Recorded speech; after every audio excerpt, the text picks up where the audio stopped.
Michael Hayes, 27, strode into the Alachua County courtroom with a chilling arrogance, smirking at the family of the man he had brutally and senselessly murdered, Ethan Caldwell. Confident that his knowledge of the law would shield him, he treated the trial like a stage where justice was merely a supporting role in his performance. But the most decisive evidence didn't come from an expert or a police officer. It came from a seemingly harmless object, a Coca-Cola can, the very thing that turned his smile into a symbol of evil's downfall. Before diving into the story, don't forget to subscribe to the channel and hit the notification bell to stay updated on the latest cases. On the night of June 15, 2010, darkness blanketed the quiet streets of Gainesville, Florida, carrying the lingering heat of a long summer day. The faint chirping of late-season cicadas mingled with the stillness, blending with the scattered artificial glow from shops along Archer Road. On cracked sidewalks, faded billboards glowed dimly under pale fluorescent lights, casting a murky sheen on the thick asphalt. Inside the 24/7 Sunmart convenience store, still lit when most of the city was asleep, Ethan Caldwell, 29, was wrapping up a familiar shift. The scent of freshly brewed coffee lingered in the air, mixed with the cold plastic smell of the display fridges. He was a man of small routines and a simple life, a discharged Marine working night shifts to care for his mother, who suffered from heart disease, in their modest suburban home. Those who knew him described Ethan as someone who never complained, always polite, and ready to help others. He lived by principles of quiet kindness, unaware that on that night, those qualities would offer no protection. The store's calm was a fragile illusion, a thin veil hiding something dark approaching. On the sparsely traveled road, only the hum of a fan and the distant sound of a truck echoed, a steady late-night rhythm that gave no hint of the violence drawing near. At 11:26 p.m., the automatic door slid open, emitting its familiar chime. A man walked in, hood up, moving with a calm, almost emotionless gait. No words were exchanged, no signs of anger or fear. A single gunshot rang out, sharp and final, shattering the quiet. Ethan Caldwell collapsed behind the counter, a bullet through his chest. His life ended in seconds. No money was taken, no items destroyed. The store remained lit, the cash register untouched. The stranger left, taking only a cold Coca-Cola can from the fridge near the door. The attack wasn't a failed robbery or a spontaneous act. It was a pure, motiveless intrusion of malice. A brutal event so senseless, it left those who later learned of it questioning its very existence. The first official record of the tragedy came at 11:31 p.m.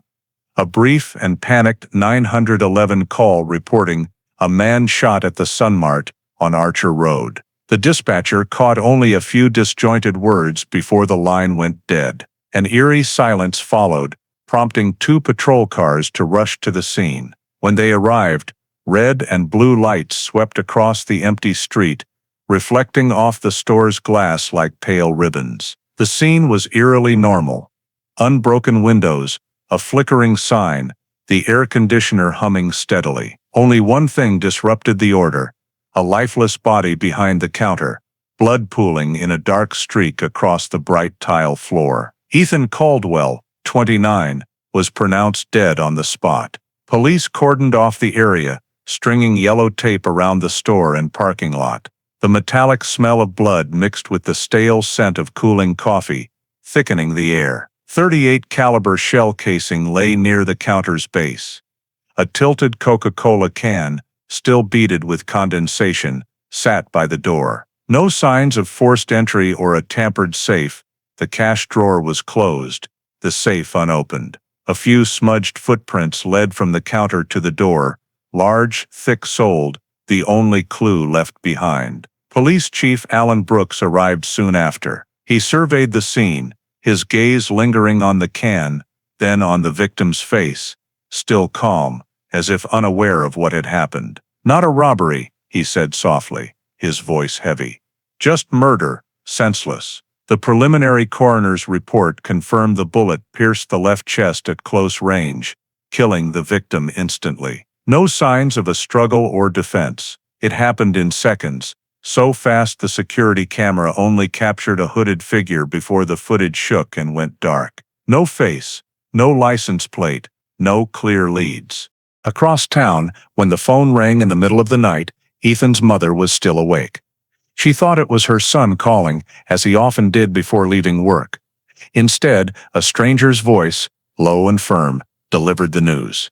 A neighbor later recounted that after the call, she let out a single short cry, then fell silent for a long time. When they rushed over, she was still sitting on the sofa, clutching a framed photo of her son in his Marine uniform. That night, the lights in their small home never went out. News of the crime spread across Gainesville by morning. The Gainesville Sun ran a bold headline, "Store Clerk Murdered, Police Yet to Determine Motive." The community was stunned. People brought flowers and candles to the Sun Mart, creating a memorial along the walkway. A paper coffee cup placed next to a cold Coke can, two symbols of that fateful night, turned the former crime scene into a makeshift shrine. Friends and neighbors described Ethan as kind and reserved, someone who once helped a stranger change a tire in the rain. If he could be killed, one said, none of us are safe. The statewide media jumped on the story. Morning and evening broadcast replayed images of the yellow tape outside the store, reporters standing in the empty parking lot, talking about a murder without motive, without explanation. The phrase echoed across headlines, becoming a collective obsession. In diners, shops, and churches, people discussed the case, searching for a logical reason to ease their fears, but found none. Local authorities faced intense public pressure, leading to the formation of a task force combining the Gainesville Police Department and the Alachua County Prosecutor's Office. The mayor declared the crime an attack on social order, a statement that acknowledged the fear now creeping into every corner of the city. In the nights that followed, Gainesville grew unusually quiet. Stores, gas stations, and restaurants closed earlier. People eyed each other warily, avoiding the streets after dark. An unease settled over the city, as if something invisible lurked in the shadows. And amid that silence, Ethan Caldwell's name began to represent not just a victim, but a symbol of something incomprehensible, the presence of pure motiveless evil, a cold crack in the peace once thought eternal. The investigation was handed to Detective Rachel Moore of the Gainesville Police Department the next morning. Moore, with 15 years of experience in violent crime cases, was known for her meticulous and almost obsessive patience. As she stepped into the Sun Mart, yellow tape still surrounded the store, fresh flowers, and memorial notes mixed with the dried blood inside. Moore observed everything with the quiet focus of someone too familiar with death, but this case was different. No reason explained why an innocent man was shot mid-shift. No warning, no robbery.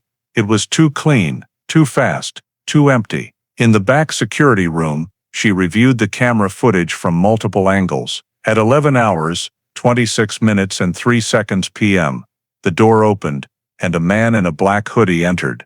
At 11 hours, 26 minutes and 11 seconds, his head turned slightly toward the counter. At 11 hours, 26 minutes and 14 seconds, the footage shook violently.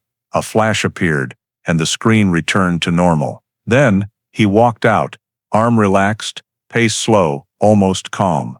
No words were recorded. Moore froze the frame as the figure turned away, his broad shoulders and slightly uneven gait visible, the hood covering half his neck. From that angle, no face was identifiable, but the height and build suggested a young, sturdy man. She ordered the tech team to extract the image and compare the body proportions to the state's criminal database. At the entrance, forensics found shoe prints embedded in blood-streaked tiles, size 11, with a serrated sole pattern distinctive to Nike Air Force shoes, common, but with a recognizable tread. The prints stretched from the counter to the door, then vanished in the parking lot. Moore had officers comb a 1-mile radius around the scene. Within 2 hours, a witness from the gas station across the street reported seeing a silver pickup truck leave the Sun Mart around 11:30 p.m. The driver didn't use headlights, drove slowly, and turned south on Archer Road. The witness recalled the license plate starting with KQ. Traffic camera footage from an intersection 500 meters away was pulled immediately. In the blurry frame, a silver Ford Ranger appeared at the exact time described, its plate reflecting enough to read 4KQ238. The plate was traced through Florida's vehicle registry, identifying Michael L. Hayes, 27, living at the Riverbend apartment complex, less than 3 miles from the scene. His criminal record showed a 2007 arrest for armed robbery and drug possession. After prison, he worked odd jobs, frequently moved, and was described by neighbors as quiet, often sleepless, sometimes aggressive.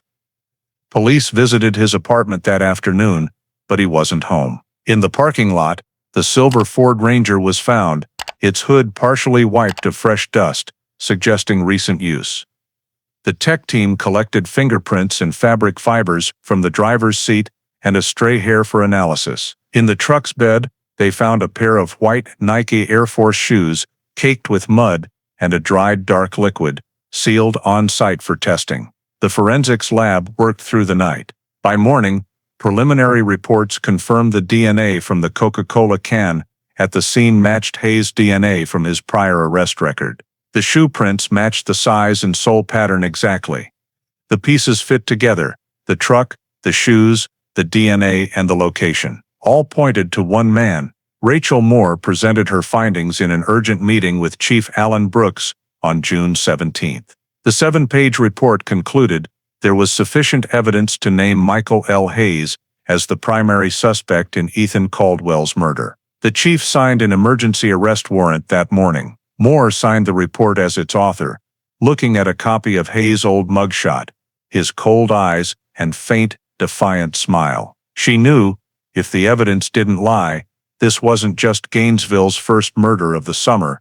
It was the start of questions no one in the city was ready to face. On the morning of June 19, 2010, Gainesville's sky was overcast, the air heavy with humidity and dust. At 8:45 a.m., a Gainesville Police Department task force was ordered to arrest Michael L. Hayes at the Riverbend complex on Archer Road. The building sat between two high-rises, where quiet residents left for work each morning, oblivious to the silver pickup parked in the lot's corner from the night before. As police approached, the apartment door was shut. The team leader knocked 3 times, announcing himself and reading the warrant. No response came, but a shadow moved behind the curtain. 15 seconds later, the door swung open. Michael Hayes stood there in a gray t-shirt and sweatpants, hair wet, eyes red, voice calm. "You here for me?" he asked, as if expecting the visit. During the arrest, he didn't resist or show fear. As he was cuffed, he only smirked. "At least you came before I made coffee." An officer noted the remark in the report. Hayes' apartment was searched immediately after his arrest. On the kitchen table sat a Glock 19 handgun, its surface still bearing fingerprints, and a nearly full box of .38 caliber ammunition. In the closet, a black hoodie hung neatly beside dust-covered jeans. On a shelf, a pair of white Nike Air Force shoes was precisely aligned, dried mud caked around the soles, matching the pattern collected at the crime scene. Police sealed all evidence, also seizing a laptop and personal phone for location data analysis. Throughout the search, Hayes sat calmly on the sofa, watching their every move like an observer, rather than a suspect. When an officer read his Miranda rights, he nodded, finishing the final line as if he knew it by heart. "And anything I say can be used against me in a court of law." A faint smile crossed his lips, unsettling the officer delivering the rights. Around noon, he was taken to the Gainesville Police Department headquarters for interrogation. The small room had gray walls, a metal table, and 2 chairs facing each other. When Detective Rachel Moore entered, Hayes was already seated, hands clasped on the table, posture upright, eyes fixed on the surveillance camera. The interrogation was fully recorded. Moore began with routine questions: name, address, occupation.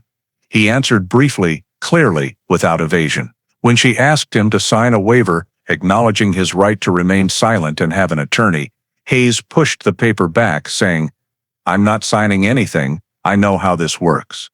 His voice was steady, without a trace of fear. He consistently denied any involvement, claiming he was home all night and hadn't been to the Sunmart in months. Moore shifted tactics, moving from questioning to conversation. She mentioned the victim, spoke of Ethan's mother, hoping to stir some emotion. He only shrugged.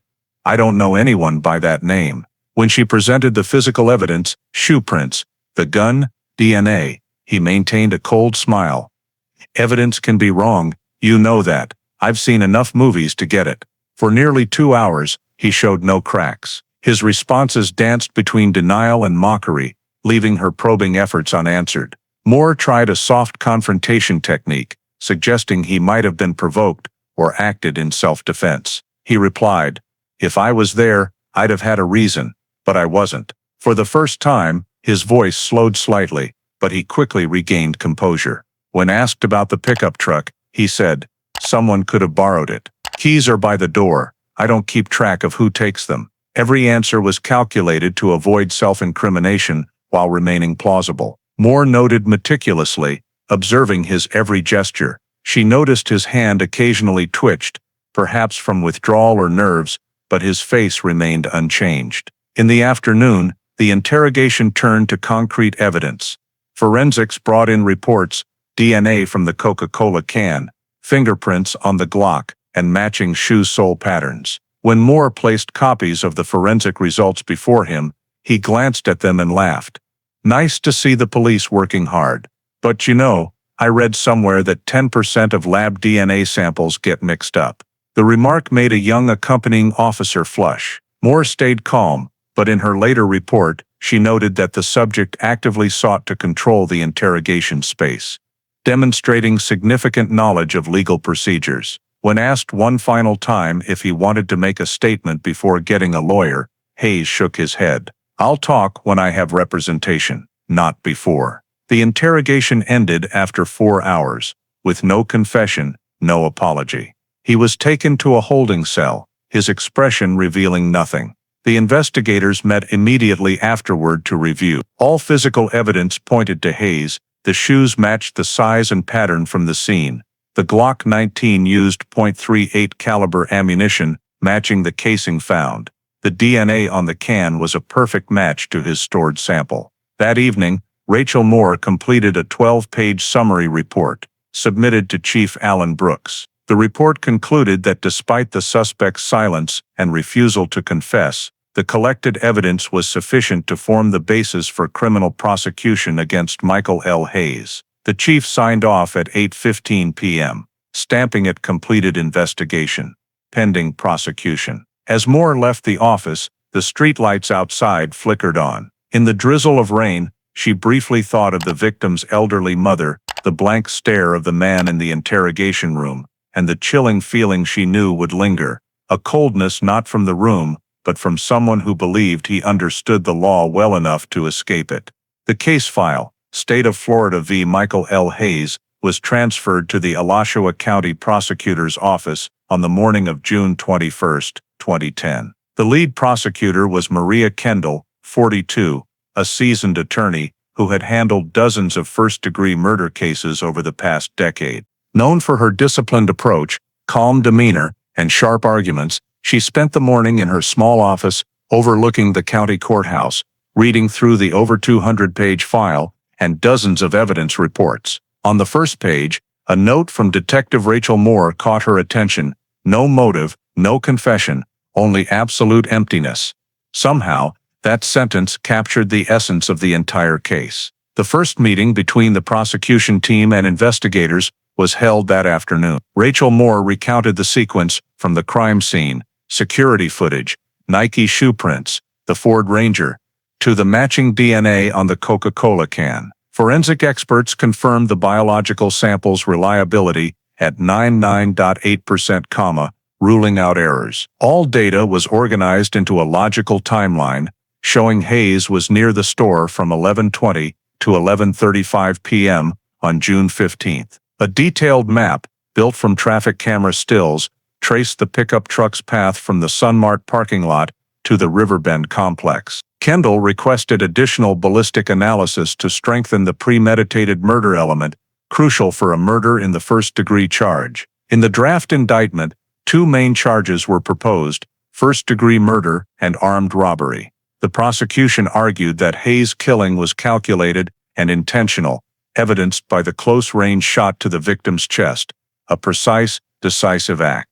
Though no property was taken, carrying a firearm and engaging in threatening behavior sufficed for an armed robbery charge under Florida law. When Kendall signed the official proposal to the court, she wrote in the margin, "This wasn't a killing for money, it was a killing to assert power." While the prosecution prepared, the court appointed public defender Peter Collins to represent Hayes. Collins, 38, had succeeded in smaller cases and was known for a flexible style, often relying on reasonable doubt defenses. After meeting Hayes in the county jail's visitation room, Collins noted that his client was knowledgeable about basic legal matters, alert, confident, and showed no remorse. Hayes denied all charges, claiming the police fabricated their evidence story and that he couldn't be convicted on assumptions. Collins quickly realized the case would be tough.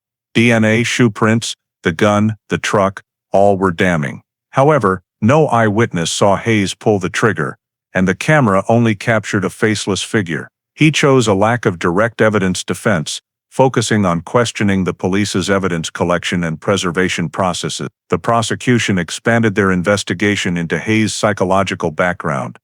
His profile revealed a history of mild drug addiction, mandatory rehab programs, and unstable employment. Acquaintances described him as intelligent but unpredictable, prone to arguments, and convinced that the law is a game you can learn to win. A former cellmate told police Hayes bragged about reading Florida's criminal procedure laws to know how to get arrested without being convicted. Kendall included this in an appendix as indirect evidence of his deliberate criminal awareness. On June 23, the full case file was submitted to the Alachua County Preliminary Court. Local media covered the story extensively. What a Cree, TV 20 aired an evening broadcast titled, "Sun Mart Murder, Suspect Silent, Evidence Speaks." The term smiling robber first appeared in a commentary, describing Hayes' smug demeanor as he was escorted to a police car. He looked directly at the camera, smiled, and showed no fear. The image spread rapidly,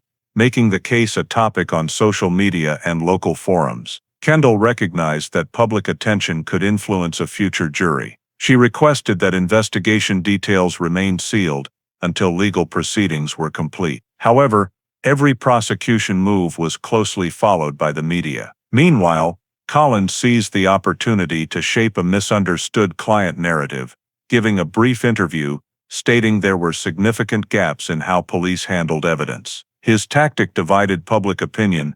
Some saw Hayes as a ruthless killer, others questioned the investigation's transparency. While both sides prepared for trial, Hayes remained calm. In jail, he read newspapers, followed every article about himself, and occasionally smiled at mentions of the smiling robber.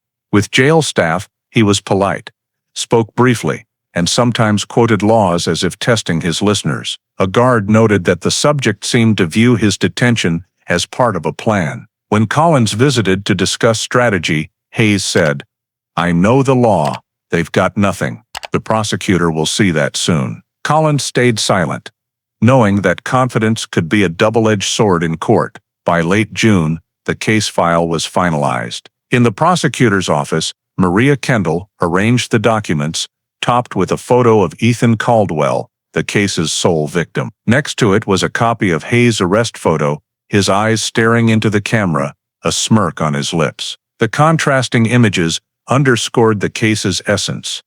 An ordinary man killed for no reason, and a man who believed he was clever enough to escape the consequences. Closing the file, Kendall told her assistant, "The court will decide, but justice has its path." Outside, Gainesville remained heavy with the aftermath of the senseless killing, and in the morning papers, Michael L. Hayes had become a symbol of a crime that chilled the community, a crime driven not by motive, but by defiance. The trial of Michael L. Hayes officially began at the Gainesville County Court on the morning of October 12, 2010, nearly 4 months after Ethan Caldwell's murder. The courthouse was under tight security, with metal barriers and police stationed around the area. Early on, residents gathered at the entrance, many holding signs demanding justice for the victim. Local news outlets and several Florida TV stations were present, satellite trucks crowding the entrance, cameras aimed at the courthouse steps.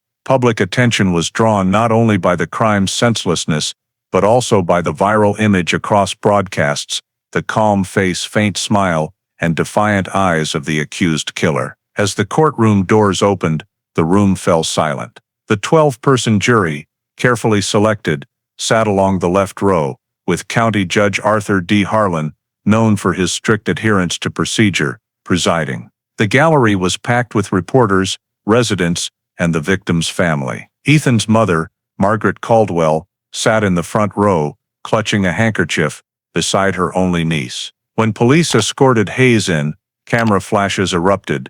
Hayes entered, looking polished gray suit, black tie, short hair, clean-shaven, showing no signs of fatigue. He looked directly at the cameras, gave a slight smile, then scanned the jury, as if sizing up an audience. His stride was confident, almost relaxed. When asked to sit, he nodded, leaned back, and clasped his hands in front of him. His demeanor unsettled many in the room.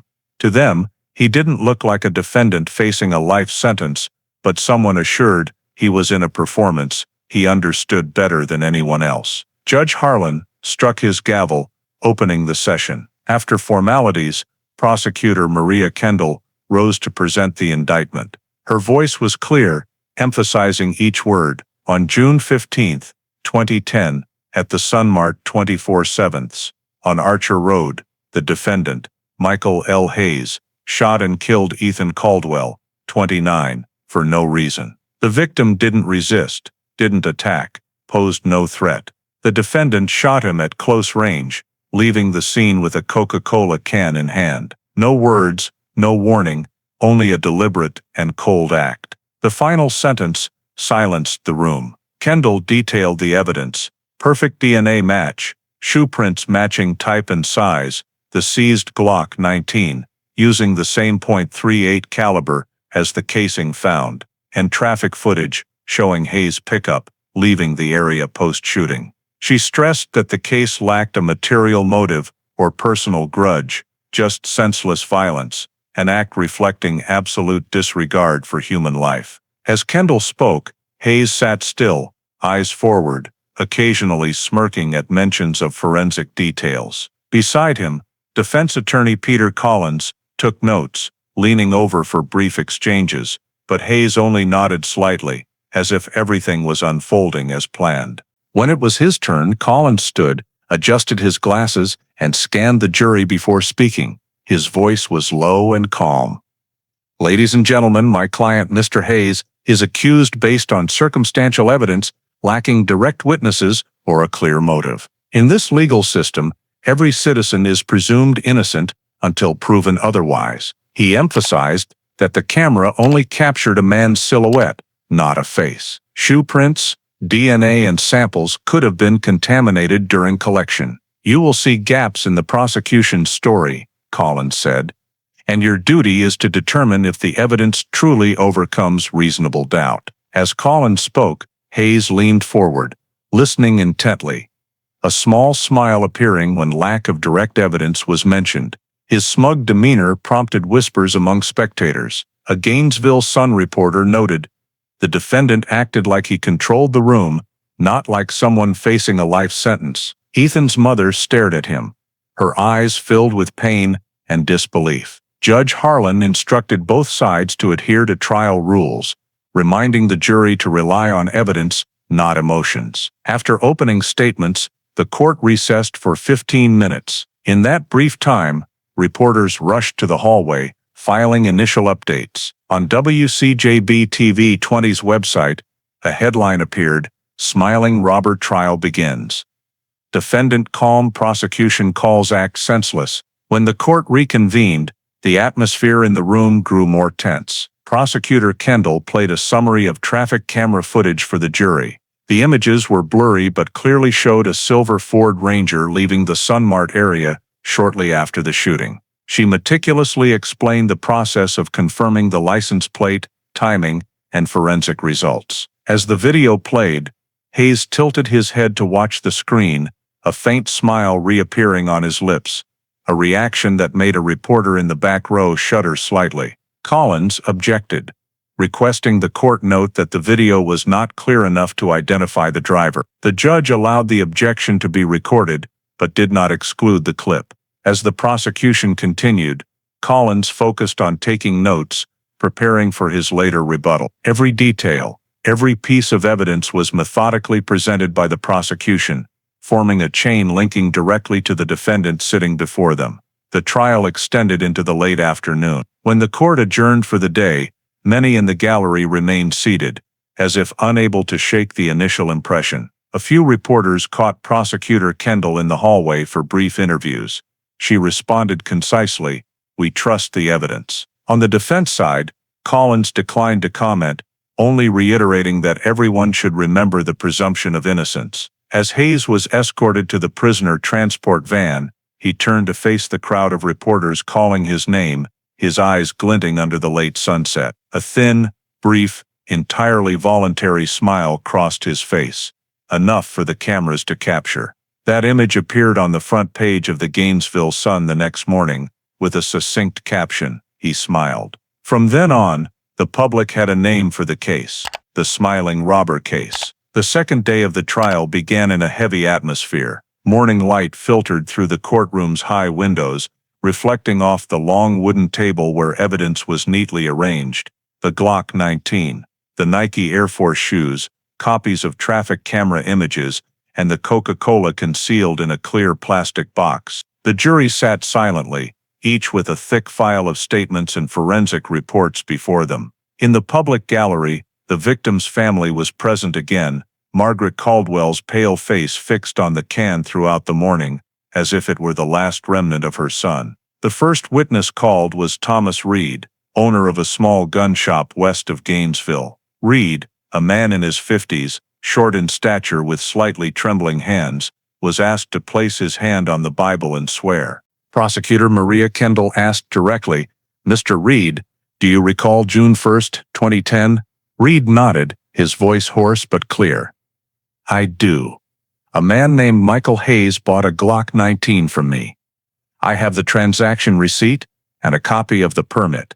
He stated that Hayes seemed knowledgeable about firearms, carefully inspecting the barrel and asking detailed questions about compatible ammunition. He said he needed something compact, accurate, easy to maintain, Reed said. Eyes on the witness stand, the prosecution presented a copy of the receipt and permit bearing Hayes' signature, verified by the Institute of Handwriting Analysis. The defense objected on the grounds of circumstantial evidence, but Judge Harlan overruled, allowing it into the record. The second witness was Linda Perez, lead forensic technician at the Florida Department of Criminal Science, who analyzed the shell casing and the gun seized from Hayes' apartment. She spoke evenly and decisively, each answer accompanied by an enlarged printout from an electron microscope. The casing found at the scene bears rifling marks that perfectly match the barrel of the seized Glock 19. It could not have come from another gun. She explained that barrel rifling marks are a gun's unique fingerprint, never identical between weapons. The margin of error is virtually zero, she concluded. Jury members took notes, some glancing at the defendant. Hayes sat upright, hands clasped, a faint smile lingering at the corner of his mouth. Next, Kendall displayed footage from a traffic camera at an intersection 500 meters from the Sun Mart. On the large screen, the silver Ford Ranger appeared under dim streetlight. The timestamp read 11:29 p.m., June 15th. A magnified copy of the license plate showed 4KQ238. A transportation department technician confirmed the data was pulled directly from the system, unedited. This time frame aligns with the shooting, Kendall said, and the plate matches the vehicle registered to Michael Hayes. The defense requested a slow-motion review to argue the image was too unclear to identify the driver. The judge allowed the replay. As the blurry image was enlarged, Hayes tilted his head, smiling at the screen. The prosecution made no comment, only requesting that the defendant's reaction be noted in the record. After the lunch break, the next witness was Detective Rachel Moore, the lead investigator. She took the stand in a gray suit, composed and confident. Kendall asked her to summarize the investigation. Moore detailed the crime scene, how evidence was found and collected, the shell casing, shoe prints, Coca-Cola can, and the entire chain of custody process per protocol. When asked about interrogating Hayes, she replied concisely. He was very calm. No panic, no hasty denials. Every response was deliberate. Kendall pressed for more. When I mentioned the victim's death, he paused for a few seconds, then smiled. That's not the reaction of an innocent person. The jury sat silently. Murmurs arose in the gallery, prompting the judge to tap his gavel for order. Moore continued with the critical piece, the DNA results. The biological sample from the Coca-Cola can, the only item taken from the store, matched Hayes' DNA from his 2007 criminal record perfectly. Kendall presented a certified copy of the Florida State Lab report and analysis, signed by the Forensic Center's director. There were no genetic sequence errors, Moore stated. This is definitive confirmation that Hayes was at the crime scene. The defense attempted to object, suggesting possible cross-contamination during evidence collection. Collins questioned Moore about who first touched the can, the sealing timeline, and transport to the lab. Moore answered clearly, providing a signed log from 3 officers involved, confirming the evidence was preserved under standard conditions. When Collins asked, "Is it possible someone placed the can at the scene after the crime?"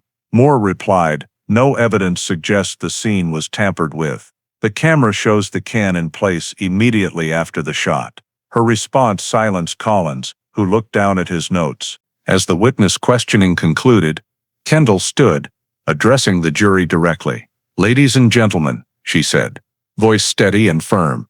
"Every detail from the gun, the casing, the truck, to the shoe prints and DNA, points to one person. A man who entered a store, shot an innocent man dead, and left with nothing but a can of soda. He left no explanation, no reason. He left only evidence and silence." She paused briefly, then bowed in thanks. Throughout, Hayes sat still, showing no emotion. He displayed no anger or fear, nor did he lower his head.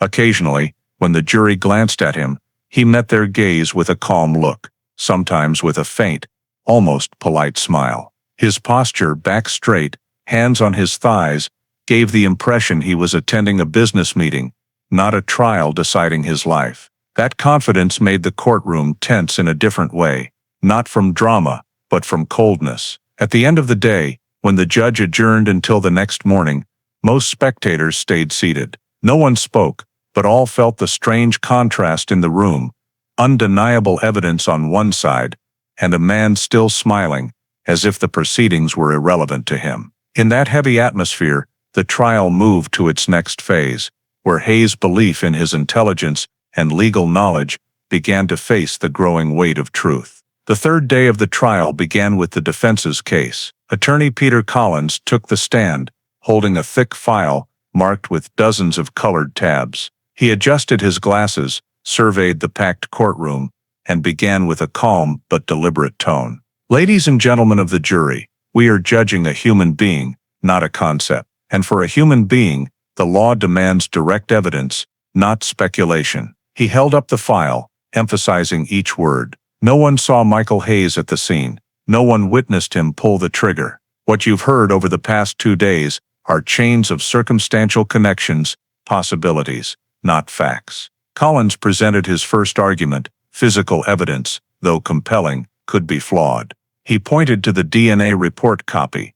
The biological sample came from a can in the store, but there's no proof of when it got there. It could have been there days before, or touched by someone else. DNA can be cross-contaminated, as you all know. Next, he addressed the shoe prints. Nike Air Force shoes are common. Hundreds in Gainesville own the same style, same size. He paused, looking at the jury. "My client doesn't deny owning those shoes, but does that mean he killed someone? Owning an identical item cannot be considered proof of guilt." On the Glock, Collins shifted to technical analysis. "The prosecution says Hayes' gun matches the casing at the scene. True, but they have no proof it fired that bullet. Florida has thousands of Glock 19s, same type, same caliber. Barrel rifling can align due to manufacturing variances." Some jurors took notes. Collins, sensing their attention, pressed on, "We're talking about a man's life, and just 1% of reasonable doubt requires you to acquit." After his opening, Collins called Sharon Mills, Hayes' ex-girlfriend, as an alibi witness. Sharon, about 30, blonde, with a soft voice and tense posture, testified under Collins' guidance that on the night of June 15th, Hayes was with her at her apartment near downtown. "We watched TV and ate pizza," she said. "He left after midnight." When asked for a specific time, she hesitated. "I don't remember exactly, maybe around 12:30. Collins used her testimony to argue Hayes couldn't have been at the Sunmart at 11:26 p.m. He thanked her, emphasizing no evidence contradicted her statement. But when Prosecutor Kendall cross-examined, the argument began to crack. She calmly requested to display Sharon Mills' phone data, extracted from a carrier record subpoena. The data showed the last call between Sharon and Hayes was at 10:42 p.m. that night, lasting 45 seconds, after which Hayes' phone signal was detected near a tower on Archer Road, where the Sunmart was located. Kendall asked, "Miss Mills, you said Mr. Hayes was with you until after midnight, but his phone was detected over 5 miles from your apartment at 11 p.m. Can you explain this discrepancy?" Sharon faltered, hands twisting, voice faint. "Maybe I got the time wrong. I'm not sure." The jury took notes rapidly. Kendall thanked her and returned to the prosecution table. At that moment, Hayes' eyes darkened. He leaned over, whispering to Collins loudly enough for the front row to hear, "She's lying." Collins signaled for silence, but Hayes shook his head, exhaled sharply, and gave a faint laugh. As Kendall continued her rebuttal, explaining the alignment between the phone data and the traffic camera's timing of the pickup truck, Hayes suddenly stood, interrupting. "A phone isn't evidence. You can't prove I was there." The judge struck his gavel, demanding order. Collins gently pulled Hayes to sit, trying to calm him with a head shake. After that outburst, the courtroom atmosphere shifted. The jury turned to observe Hayes. Some exchanged irritated glances. His calm and confidence from the first 2 days had turned into aggression and arrogance. As Kendall resumed her summary, Hayes leaned back, arms crossed, smirking contemptuously. Each time the prosecution mentioned evidence, he shook his head, occasionally muttering something that prompted a warning from the supervising officer. Collins, though maintaining professional composure, couldn't hide his tension. He knew Hayes' demeanor before the jury was as critical as legal arguments. A reporter noted post-session, the defendant seemed less interested in defending himself than in proving he was smarter than the court. In the gallery, the victim's mother looked away, unwilling to watch him smile as her son was discussed. In closing, Collins tried to regain balance. He told the jury that anger isn't evidence and attitude doesn't prove guilt, but his plea sounded weak. Hayes' arrogance, once a sign of confidence, had become an intangible piece of evidence against him. When the judge adjourned for the next day's final prosecution rebuttal, many left in silence. The jurors' faces, as they stood, no longer held neutral expressions in the dim afternoon light of Gainesville. Their discomfort and disdain for the defendant's smile were becoming clear. On the fourth morning, the courtroom was more packed than ever. The air in the old wooden Gainesville County Court was thick with anticipation. After the contentious defense the previous day, Prosecutor Maria Kendall entered with calm resolve, her eyes determined. She knew today was her last chance to tie the case together and affirm the evidence's weight. When Judge Harlan announced the trial's continuation, Kendall stood, adjusted her light gray blazer, and spoke clearly. "Ladies and gentlemen of the jury, today we will connect the pieces, every detail, every piece of evidence, to show that this story can only lead to one conclusion." On the large screen ahead, she displayed a compiled video from security and traffic cameras, sequenced chronologically. The first image, a man in a black hoodie, entering the Sunmart at 11:26 p.m. He was tall, sturdy, broad-shouldered, with a slight limp to the right. The next, from a traffic camera at the Archer Road intersection, showed the silver Ford Ranger, leaving at 11:29 p.m. The license plate, 4KQ238, was clear. Then the truck passing another intersection less than 600 meters away. "We have visuals, timing, and direction," Kendall said, pointing to a diagram on the screen. all align precisely with the location and time of the defendant's phone signal. There are no gaps in these facts. She moved to forensic evidence, her voice steady and firm. Regarding physical evidence, we have the .38 caliber casing from the scene. The forensic report confirms its rifling marks match the barrel of the Glock 19 seized from Michael Hayes' apartment perfectly. This is not a coincidence. No other gun in the world shares those marks. She held up the forensic report, the Florida Criminal Science Director's signature visible at the bottom. Some jurors nodded slightly. Next, Kendall addressed the DNA. She recalled technician Linda Perez to clarify the analysis process. Perez detailed extracting the biological sample from the Coca-Cola can, storage protocols, and cross-contamination controls. The genetic sequence matched Hayes on all 16 markers tested, she said.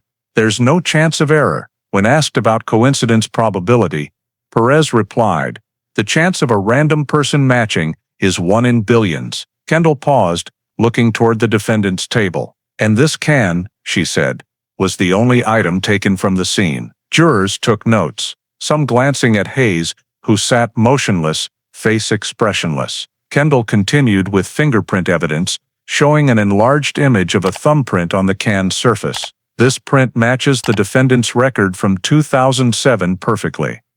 There's no mistake, no reason for it to be at the scene, except that he held it. Her voice lowered on the final sentence. This isn't coincidence, it's presence. As she spoke, defense attorney Peter Collins sat still, hands clasped, avoiding the prosecutor's gaze. He knew today's rebuttal left little room to maneuver. Hayes, however, remained calm. Occasionally, he tilted his head, offering a thin smile, as if enjoying a performance where he was the star. Kendall saved her final segment for the human element, what she believed the jury would remember most. She displayed stills from the security camera. Ethan Caldwell behind the counter, holding a coffee cup. The next, a flash of light, and finally the stranger walking away, can in hand. No words, no threats, no intent to rob, just a bullet. A life taken for a reason, even the defendant may not understand. She paused, facing the jury. You've seen his demeanor throughout this trial. He shows no remorse, no wavering. He smiles when the victim's name is mentioned. That's not a random psychological quirk. It's a reflection of his nature. That coldness is the only motive we can identify. Kendall stepped slowly back to the prosecution table, her voice resolute. Actions don't need words. Attitude is also evidence. When you consider this case, remember every smile he gave you in this room. In the gallery, murmurs faded to silence. Many eyes turned to Hayes. For the first time since the trial began, he didn't smile. His lips pressed tight, his gaze fixed on the table. As Kendall concluded, the judge called for a 10-minute recess. In that pause, reporters scribbled notes. Chairs scraped and sighs echoed. Margaret Caldwell sat motionless, tears streaming without wiping them away. A reporter jotted, no confession was needed. Today's evidence was enough to show the defendant's silence was a thin wall. Behind it lies the void of a cold soul. When the trial resumed, the atmosphere had shifted decisively toward the prosecution. The jury no longer exchanged skeptical glances as they had early on. When Kendall spoke, they listened, taking careful notes. When Hayes glanced around with his usual smile, no one reciprocated. In the room's hush, the power of evidence, numbers, traces, images, surpassed words. And though unspoken, the scales of justice had begun to tip clearly to one side. That afternoon, after Kendall's compelling rebuttal, Judge Harlan announced the final cross-examination phase. When asked if the defendant wished to address the jury, Michael Hayes stood immediately, his voice clear. I want to defend myself. His initiative stirred the courtroom. Attorney Peter Collins shook his head slightly, trying to intervene. But Hayes stepped to the witness stand, stride firm, eyes sharp, still carrying his familiar confidence. He adjusted his tie, scanned the room, then faced the jury. I know what you all think of me, he began, voice low and deliberate. I've heard it all. DNA, shoe prints, gun, truck. But those don't prove anything, except that the police had their eyes on me. I was set up. That evidence was crafted to convict me. not to find the truth. He paused, his gaze moving across the jurors' faces, then continued, louder. I wasn't there that night. I didn't kill anyone. It's all speculation. I know the law. I know how they build a case to get the outcome they want. His words echoed, but no one reacted. Collins sat with his head bowed, hands clasped, visibly worried about his client's direction. As Hayes finished his opening, Kendall approached the stand, her face calm, as if prepared for this moment. Mr. Hayes, Kendall began, her voice soft but sharp. You say you were set up. Can you explain why your DNA was found on the Coca-Cola can at the crime scene? Hayes replied instantly. I don't know. Maybe someone took it from my trash, or the police planted it. Who would do that in your opinion? Kendall pressed. He shrugged. You're the prosecutor. You should answer that. A few in the gallery sighed in irritation. Kendall remained composed. Sir, the lab confirmed the DNA matches you perfectly. Are you denying scientific results? Hayes smirked. Science can be wrong, especially when someone wants it to be. Kendall locked eyes with him, continuing. So the fingerprint on the can was also planted? The matching shoe prints? The gun's barrel marks? Your truck at the scene? All a conspiracy? Hayes sighed, his voice tensing. I don't know how they did it, but I know I didn't kill anyone. She nodded, stepped to the prosecution table, picked up the file, and turned back. Mr. Hayes, in your first interrogation, you told Detective Rachel Moore, no one can convict me over a can of Coke. Do you recall saying that? The room fell silent. Hayes' lips moved, but he didn't respond. Those were your words, Kendall reiterated. And today, that can of Coke is why you're here. A suffocating silence followed. No one moved. The wall clock ticked sharply. The jury watched Hayes, waiting. He looked down, eyes scanning the file before him, as if searching for an answer. Finally, he said softly, almost a whisper, you're all misunderstanding. His voice trembled, lacking its earlier strength. Kendall said nothing more, held his gaze for a moment, then returned to the prosecution table. She set the file down, stating clearly, no one's misunderstanding, Mr. Hayes. They're just seeing the truth. Judge Harlan directed Hayes to return to his seat. As he stepped down, his stride was less steady. His eyes flicked across the gallery, pausing on the jury before looking away, no longer meeting their gaze. For the rest of the afternoon, he sat still, hands gripping the table's edge. The usual smile was gone, replaced by a blank, cold expression. A reporter in the back noted, for the first time since the trial began, Michael Hayes looked like a defendant. The judge allowed Kendall to replay a short, silent security camera clip in slow motion. A hooded figure enters, raises a hand, a flash of light, then walks away. Kendall said, you may not see his face clearly, but you've seen enough. When science, evidence, and his own words point to the same conclusion, you must ask, if not him, then who? The question hung in the silent room. As the screen went dark, no one spoke. A juror adjusted her glasses, eyes on her notes. In the gallery, Margaret Caldwell bowed her head, hands trembling slightly. Light from the windows reflected on Hayes' face, revealing sweat beads on his temples. In that moment, all the confidence he brought to the trial seemed swept away. He glanced at Collins, but Collins only shook his head silently. When the judge struck his gavel to end the cross-examination, the metallic sound echoed coldly in the hushed room. No one rose immediately. In that thick atmosphere, Hayes' silence, for the first time, became the answer no one needed to hear again. The fifth morning of the trial began with an unusual stillness. After the tense cross-examination the previous day, the courtroom seemed suspended in anticipation, everyone aware this would be the final day before the case closed. As Judge Harlan announced the final defense arguments, Peter Collins stood, looking weary but maintaining a calm voice. He faced the jury, his eyes reflecting the dim light from the high windows behind the judge. Ladies and gentlemen, Collins began. We've spent nearly a week with numbers, reports, images, and assumptions. But behind it all is a human being with an imperfect life. He paused, resting his hand on the desk, and continued, Michael Hayes was born to a poor working family in Ocala. His father left when he was 10. His mother worked in a laundromat. He grew up amid mistakes, bad choices, and dead ends most of us here haven't faced. That life may have made him cold, defiant, arrogant. But ladies and gentlemen, coldness doesn't equal guilt. Our law doesn't allow prejudice. You cannot convict someone just because you dislike their attitude. Collins stepped deliberately toward the jury. I ask you to view the evidence with the fairest eyes. Separate emotion from justice. No one wants an innocent person convicted, just as no one wants a guilty person free. But between those, the law sets one standard: proof beyond reasonable doubt. He pointed to the defendant. Yes, Michael Hayes isn't a good person.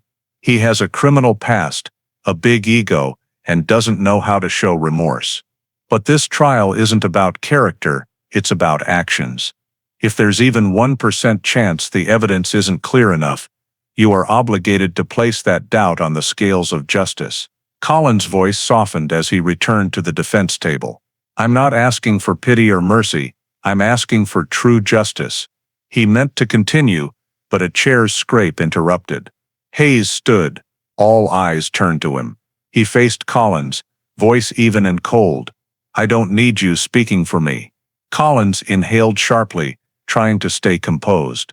Michael, sit down, he said quietly. But Hayes shook his head, facing the jury, speaking loudly. I don't need anyone's pity. I'm not a pathetic person. Judge Harlan struck his gavel, demanding order, but Hayes continued. They want me to bow, to pretend I'm sorry, so they can feel right. I won't do that. I don't need anyone's mercy. I know who I am. His voice echoed, sharp and defiant. Some spectators sighed, reporters scribbled frantically. Collins returned to the table, visibly shaken, knowing his words would now carry little weight. The judge signaled for officers to seat Hayes. The room returned to a heavy silence.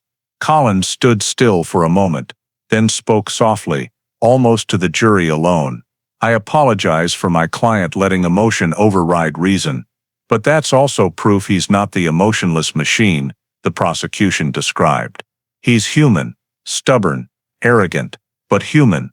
He paused, looking at the judge. I only ask you not to let his arrogance make you forget the law's principles. Collins concluded, as the judge's gavel confirmed. The jury was reminded to base their verdict on evidence, not emotion or prejudice. But the room's atmosphere suggested otherwise. Hayes' confidence, instead of maintaining his calm image, had become a symbol of arrogance. As he scanned the gallery with an indifferent gaze, showing no remorse, many looked away. A female juror jotted in her notebook, "No remorse, not trustworthy." The trial paused at noon. As officers escorted Hayes out, he glanced back at the jury, his lips curling into a half-smile, a smile that those who saw it understood as defiance, even in a moment needing humility. That, more than any evidence, shaped Michael Hayes' final impression in the eyes of those deciding his fate. The final morning unfolded in near total silence. Gainesville's sky was overcast, heavy clouds casting shadows over the Alachua County courthouse. From early morning, people lined the halls, awaiting the verdict of a case Florida had followed for months. In the courtroom, yellow light fell on the long table where the jury sat, heads bowed over thick files. They had been in deliberation for 4 hours, taking all evidence, forensic reports, and witness statements. No one left their seat or spoke loudly.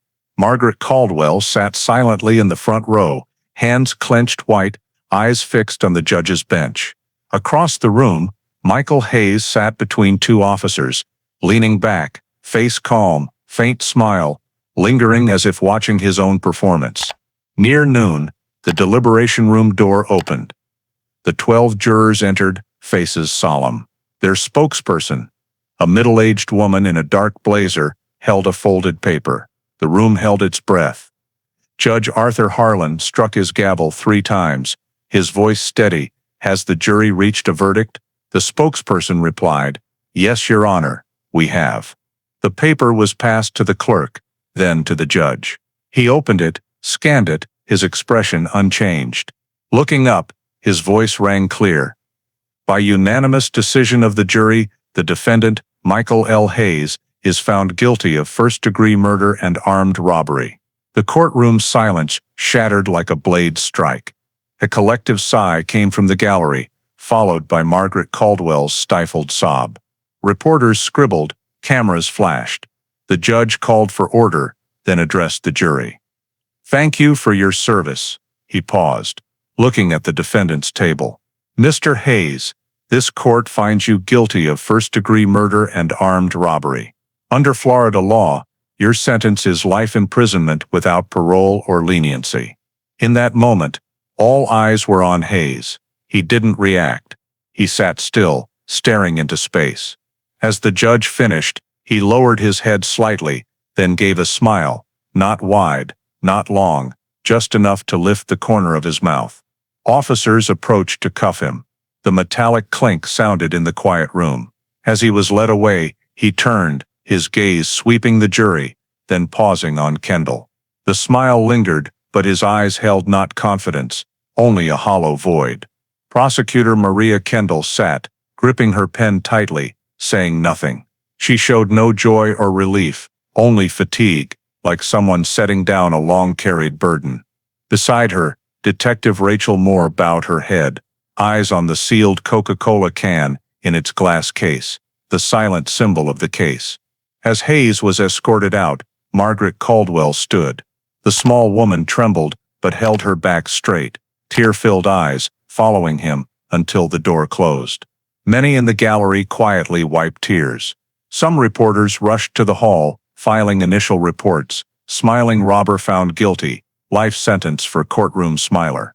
News spread across TV and online by afternoon. Local radio stations updated continuously, summarizing, after 4 months, Michael Hayes, 27, was convicted of first-degree murder for killing store clerk Ethan Caldwell in a case that shook Gainesville.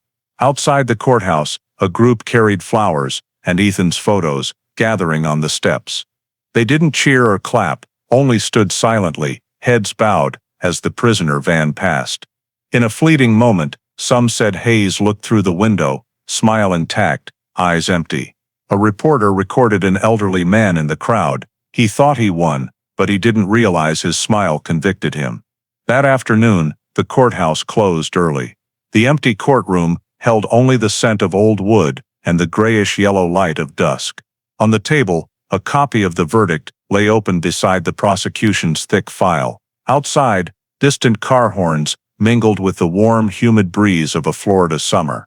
All that remained after 4 months of investigation and 4 days of trial was a heavy feeling, not of victory, but of closure. One life was lost, another entered the dark years of a lifetime behind bars, and in Gainesville's memory, Michael Hayes' name would no longer be tied to a confident smile, but to his final image. Standing in court, hands cuffed, his smile frozen under the cold white light of justice. Michael L. Hayes' life sentence was pronounced in October 2010, but the case didn't end there. Over the next 3 years, he repeatedly filed appeals with the Florida Appellate Court, citing procedural violations and lack of direct evidence. Each time, hundreds of pages were sent from Union Correctional Institution, where Hayes was serving his sentence. Judges reviewed and cross-checked the entire record, finding no errors sufficient for reconsideration. The first appeal was denied after 7 months, the second after 2 years, and in 2013, the Florida Supreme Court issued its final ruling. Verdict upheld. From then on, all legal avenues closed. Hayes remained silent during brief hearings, only occasionally looking into cameras and saying, "I don't regret anything, because I didn't do anything wrong." In prison, he became a known figure. Guards described Hayes as a disciplined inmate, non-disruptive, quiet, spending most of his time in the library reading law books. He wrote extensively, sending letters to local newspapers and reporters who covered the case, repeating one message: "I was misunderstood." In a lengthy letter, partially published by the Gainesville Sun in 2014, he wrote, "I'm not the monster they describe. I was just in the wrong place at the wrong time." Those scrawled words sparked brief discussion before fading from public attention. But for those who witnessed the trial, his denials only deepened the image of a man who believed he stood outside justice. Beyond the bars, Gainesville slowly returned to normal. The Sun Mart 24/7 reopened after months of repairs, but the area never regained its former bustle. A small plaque near the checkout counter read, "In memory of Ethan Caldwell, 1981-2010. Each year on June 15th, Margaret Caldwell, joined by neighbors, Ethan's former colleagues, and a few police officers, gathered to light candles, lay flowers, and stand in silence for a few minutes." For them, the memorial wasn't just to honor the lost, but to affirm the community's ability to unite after an incomprehensible tragedy. On the 5th anniversary, a local TV station aired a segment, The Smiling Robber 5 years later, in which Margaret Caldwell said slowly, "I don't want to hear about him anymore. I just want to remember my son, always smiling." Among law enforcement, State of Florida Viv. Michael L. Hayes became a textbook case in criminal investigation training.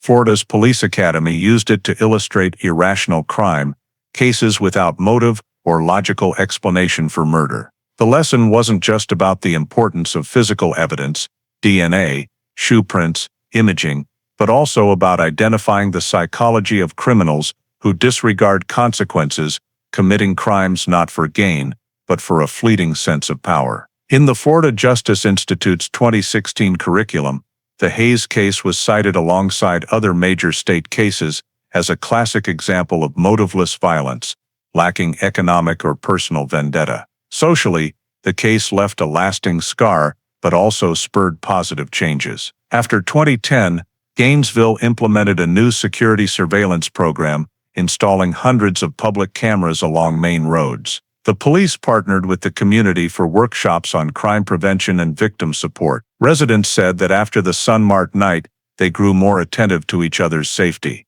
Night shift stores were required to have 2 employees per shift, and emergency alert systems linked directly to the police. Step by step, the city recovered, but no one forgot the fateful evening that changed how they viewed safety. For the media, the Smiling Robber case remained a recurring topic on anniversary. Old photos, Hayes' cold smile in court, Kendall's resolute face, the candlelit crowd outside Sun Mart, became symbols of the clash between senseless evil and steadfast justice. In a 2020 commentary, journalist Ellen Carter wrote, "Sometimes what chills us isn't the violence, but the emptiness behind it." Michael Hayes wasn't driven by hatred or despair, he just smiled.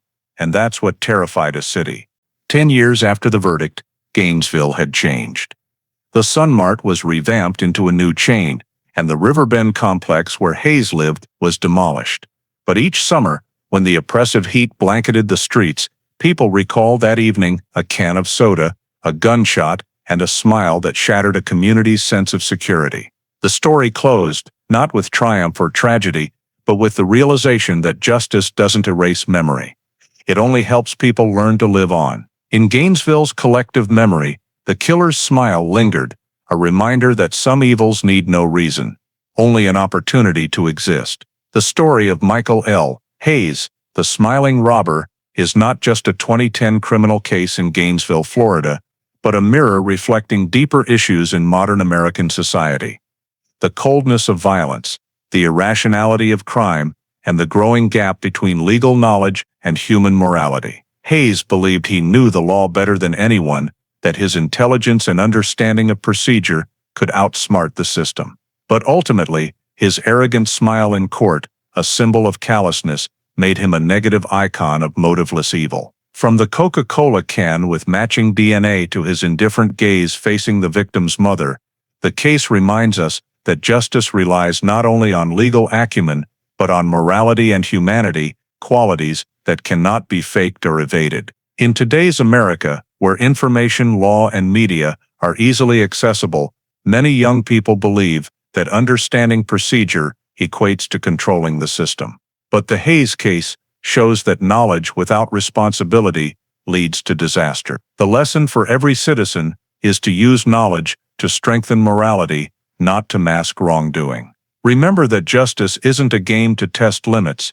It's the foundation preserving societal order and trust. Above all, Gainesville's story reminds us that in a civilized society, empathy remains the strongest barrier against evil, for when people stop feeling pain for others' suffering, that's when evil finds its easiest refuge. If Michael Hayes' story convinces you that no one can escape the truth, please subscribe to the channel to explore more cases revealing the dark side of humanity behind calm facades. Thank you for watching, and I'll see you in the next video where justice will speak again, no matter how chillingly the perpetrator smiles.